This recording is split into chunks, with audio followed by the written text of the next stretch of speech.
Hey guys, my name is Jonas Clem. I'm a Senior Managing Consultant with Redstone Government Consulting. And today we're going to go over what happens during a Property Management System Analysis, a PMSA. Most of us call those government property audits. So we have been helping clients, especially over the past 2 years, a lot with government property audits. DCMA, they're doing more audits, they're doing more in-depth audits, and generally what happens is we'll get an email or a call from a client and says something, might go something like this. I got an email from DCMA and they say they're going to audit my government property system. That's generally followed up with, I don't have a government property system, or I didn't know I had government property.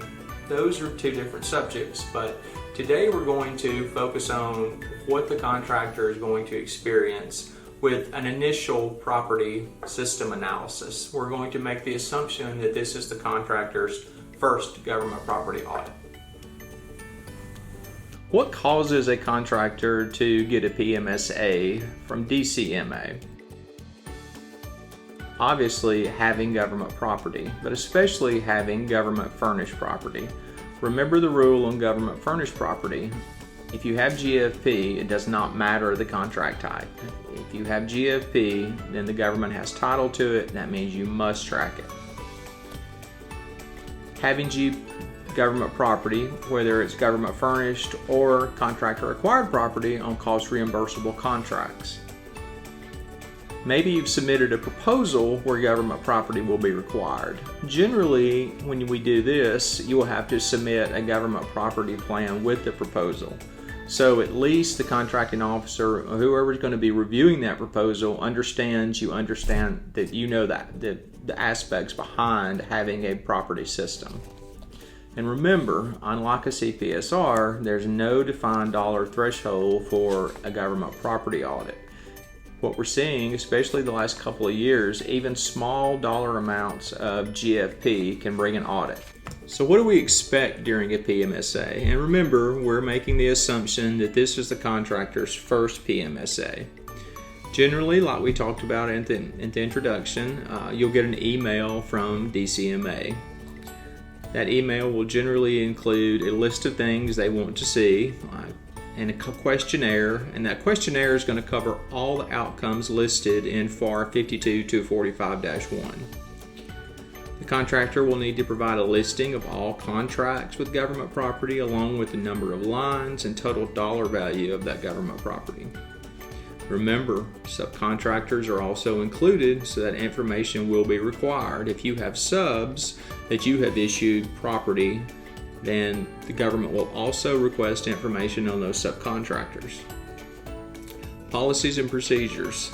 This is generally where DCMA will make their initial assessment of your system.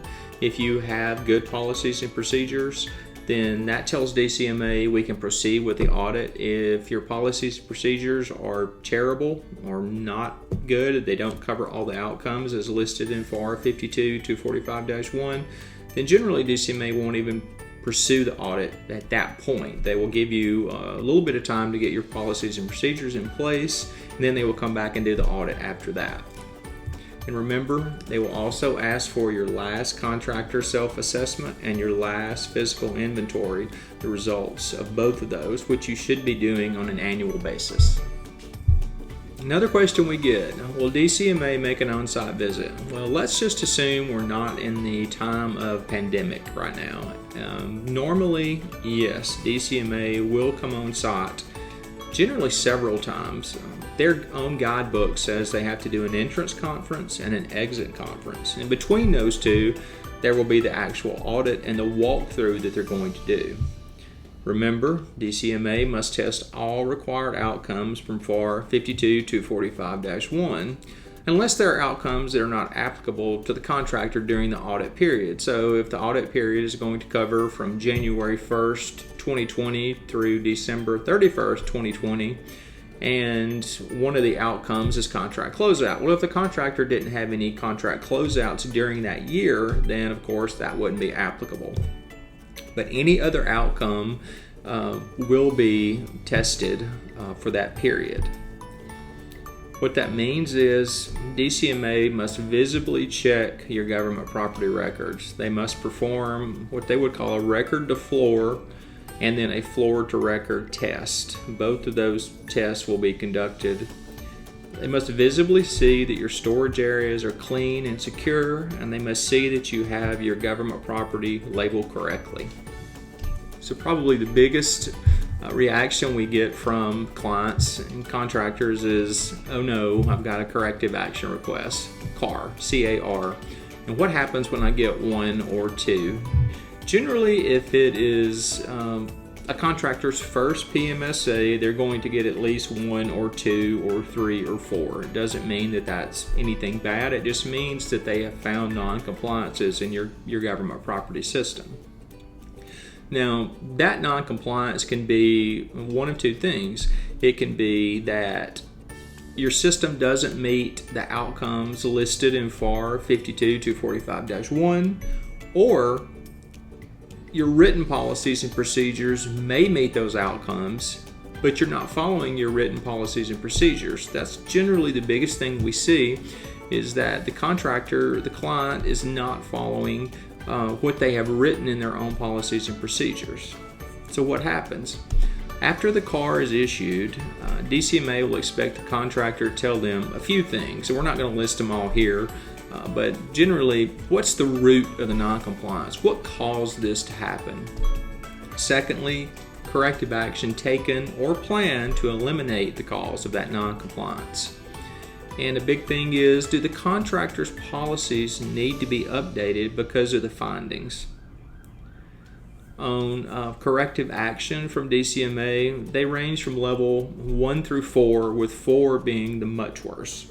Level 1 can usually be fixed on the spot with very little effort. You may have had a label not exactly correct on something. It may have had the wrong property type on it, or something very, very small. Level 2 normally requires a little bit more work, and it could be a change in an internal procedure. We're not doing something as our procedures say we should be doing it. Level 3 is much more serious. It can mean that a level 2 was never corrected, and level 3s are addressed to the contractor's top management, and the non-compliance is normally something that's going to require immediate attention. A level 4 normally means that the contractor has made no effort to correct a level 3. They've had a level 3 and they have not submitted a root cause. They've made no effort to correct it. And with the level 4, everything is on the table for the contracting officer. That's who's going to decide the punishment. A level 4, they're going to withhold payment up to a certain percentage, and they can even terminate the contract with a level 4 corrective action. So we want to avoid those at all, if at all possible. And generally what that is when we get a level 1 or we get a level 2, we fix those immediately. We provide what DCMA asks for, and we get those corrected. When we don't correct level 1 and we don't correct level 2, that's when they turn into level 3 and level 4. So the one thing we don't want to do is we don't want to panic. We see a lot of clients, contractors who get in panic mode because they get that original email, and like I said, sometimes contractors don't even know they have government property. If you have any questions at all about whether you have government property or you've been contacted by DCMA, then you can reach out. We'd love to talk to you about it. We can take a look at that contract, we can see what clauses are in it, and we can see if there's government furnished property listed, and we'd love to help you in any way possible.